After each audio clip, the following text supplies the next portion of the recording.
Assalamualaikum warahmatullahi wabarakatuh. Alhamdulillahi rabbil alamin.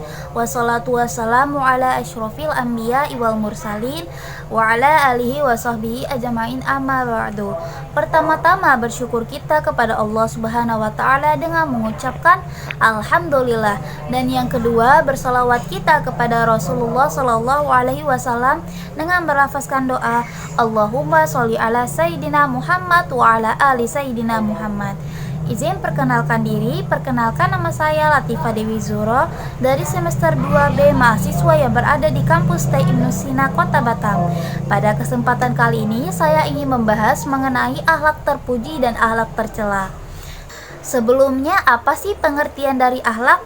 Akhlak itu berasal dari bahasa Arab, yaitu khuluq, yang artinya perangai, tabiat, adat, ataupun sistem perilaku yang dibuat. Secara terminologi, akhlak adalah sistem perbuatan yang mudah dengan memerlukan pemikiran tanpa mempertimbangkan terlebih dahulu. Akhlak dalam Islam terbagi pada 3 dimensi. Yang pertama adalah akhlak kepada Allah, hablum minallah, dan yang kedua adalah akhlak sesama manusia, hablum minannas, dan yang ketiga adalah akhlak terhadap lingkungan sekitar. Selanjutnya, pengertian dari akhlak terpuji ialah sifat-sifat dan perilaku yang baik yang sesuai dengan ajaran Islam dan mendatangkan kebaikan bagi diri sendiri maupun orang lain. Nah, kita masuk pada macam-macam akhlak terpuji. Akhlak terpuji dibagi menjadi beberapa bahagian. Yang pertama ialah akhlak terpuji kepada Allah Subhanahu wa taala. Kita bahas iman. Iman itu adalah percaya dan yakin kepada Allah Subhanahu wa taala dengan sepenuh hati dan mengerjakan perintah Allah dan menjauhi segala larangannya, seperti sholat tepat waktu, selalu berdoa dan berzikir, dan yang lain sebagainya. Yang kedua ialah takwa. Takwa ialah kesadaran akan kehadiran Allah Subhanahu wa taala dalam setiap aktivitas kita. Selalu berusaha berbuat baik dan menghindari kemaksiatan. Contohnya seperti berbicara jujur, menjaga amanah, dan berperilaku adil. Yang ketiga adalah ikhlas. Ikhlas ialah melakukan segala perbuatan semata-mata karena Allah, tidak mengharapkan pujian atau balasan dari manusia. Contohnya seperti beribadah dengan khusyuk dan membantu orang lain tanpa meminta upah. Yang keempat ialah tawakal. Tawakal ialah berserah diri kepada Allah Subhanahu wa taala setelah berusaha semaksimal mungkin. Tetap optimis dan tidak putus dengan menghadapi cobaan. Contohnya seperti bersungguh-sungguh dalam belajar dan kemudian berdoa untuk keberhasilan ujian. Dan yang terakhir adalah sabar. Sabar itu seperti menahan diri dari keluhan dan tetap tegar dalam cobaan. Contohnya seperti sabar dalam ketaatan, sabar dalam kemaksiatan, dan sabar dalam kecobaan. Dan yang kedua, akhlak terpuji kepada sesama manusia dibagi beberapa macam. Yang pertama ada jujur, yang kedua ada amanah, yang ketiga ada adil, yang keempat ada toleransi, yang kelima ada silaturahmi, dan yang keenam ada rendah hati. Kita masuk kepada akhlak terpuji kepada alam. Yang pertama, menjaga lingkungan, tidak merusak alam dan makhluk hidup lainnya. Contohnya tidak membuang sampah dengan sembarangan dan menanam pohon. Yang kedua adalah hemat dan tidak boros, menggunakan sumber daya alam secukupnya. Contohnya seperti menghemat air dan listrik dan tidak menghambur-hamburkan makanan. Selanjutnya ada manfaat akhlak terpuji. Yang pertama adalah pastinya mendapat ridha Allah Subhanahu wa taala. Yang kedua, dihormati dan dipercaya oleh masyarakat. Yang ketiga, menciptakan keharmonisan dalam kehidupan. Yang keempat, membawa berkah dalam hidup. Dan yang kelima, menjadi teladan bagi orang lain. Kita masuk pada akhlak tercela. Akhlak tercela ialah sifat-sifat dan perilaku buruk yang bertentangan dengan ajaran Islam dan merugikan diri sendiri maupun orang lain. Apa aja sih macam-macam akhlak tercela? Yang pertama, syirik.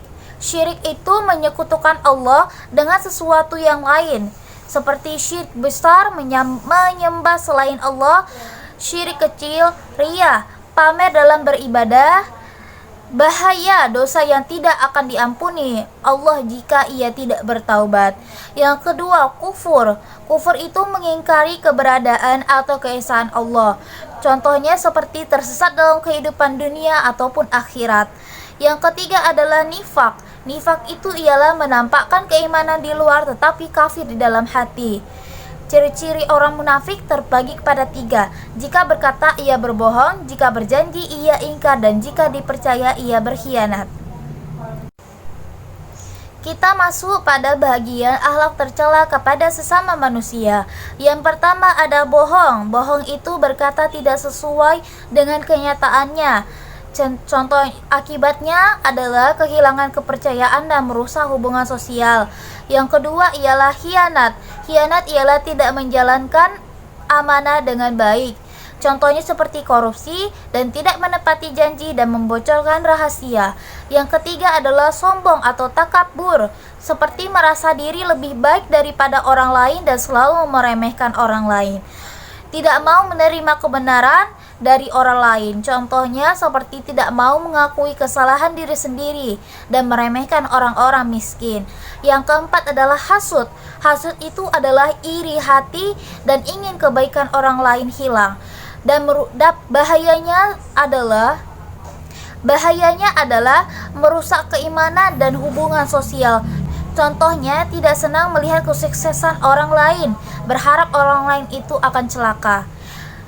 Yang kelima, gibah. Gibah ialah membicarakan keburukan orang lain yang tidak hadir. Hukumnya gibah adalah haram dan disamakan dengan memakan daging saudaranya sendiri.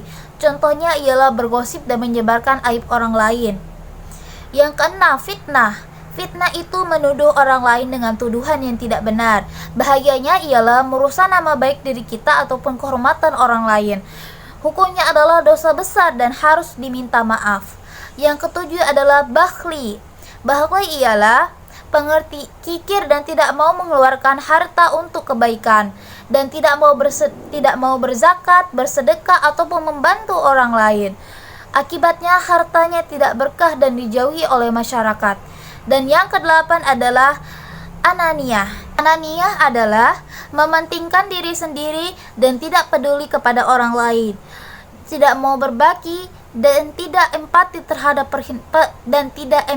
terhadap penderitaan orang lain. Contohnya seperti tidak mau membantu teman yang sedang kesusahan. Dan kita masuk pada bagian akhlak tercela lainnya, seperti marah yang berlebihan, tidak dapat mengendalikan amarah, dan akibatnya dapat berbuat hal-hal yang merugikan diri sendiri dan orang lain.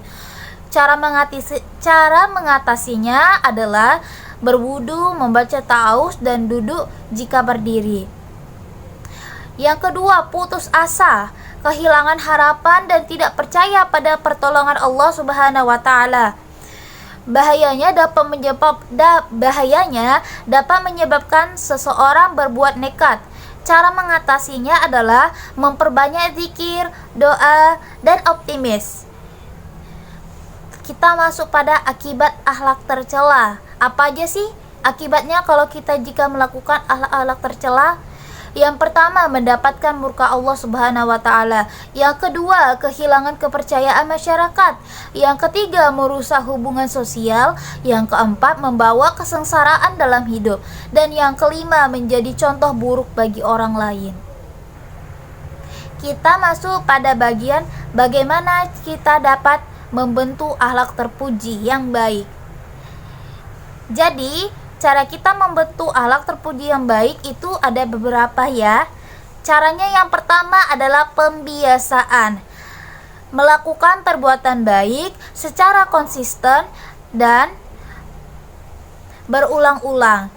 Contohnya membiasakan bangun pagi untuk sholat subuh. Yang kedua, keteladanan. meniru dan meladani akhlak Rasulullah Shallallahu Alaihi Wasallam dan para salaf. Contohnya dengan bergaul dengan orang-orang yang berakhlak baik. Yang ketiga, pendidikan dan pembelajaran. Mempelajari ilmu agama untuk memahami akhlak yang baik, mengikuti kajian-kajian keagamaan. Yang keempat, muhasabah diri, introspeksi diri dengan mengevaluasikan diri secara berkala, bertaubat dari kesalahan dan berkomitmen untuk memperbaiki diri. Yang kelima, lingkungan yang baik, bergaul dengan orang-orang yang soleh dan menghindari lingkungan yang dapat merusak akhlak diri kita. Bagaimana cara kita menghilangkan akhlak tercela dalam diri kita? Yang pertama adalah takwa kepada Allah.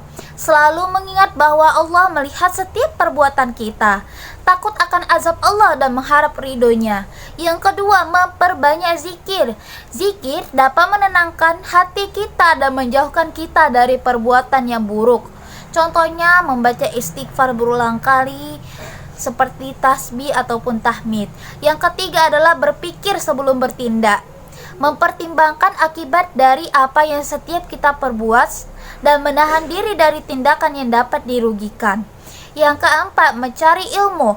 Ilmu agama dapat membimbing kita untuk menghindari akhlak tercela dan memahami konsekuensi akhlak tercela dalam Islam.